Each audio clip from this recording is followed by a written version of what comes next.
Slenderman digambarkan sebagai satu sosok lelaki yang memakai sut berwarna hitam, kurus, tinggi dan tidak mempunyai wajah. Asalnya, urban legend ni bermula pada tahun 2009 dari salah satu forum yang tersebar di internet.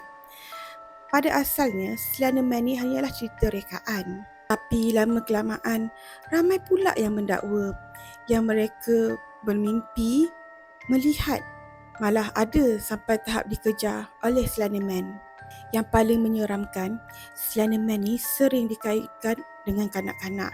Kononnya, Slenderman ni mampu mempengaruhi fikiran mereka dan boleh membuatkan mereka melakukan perkara-perkara yang kejam.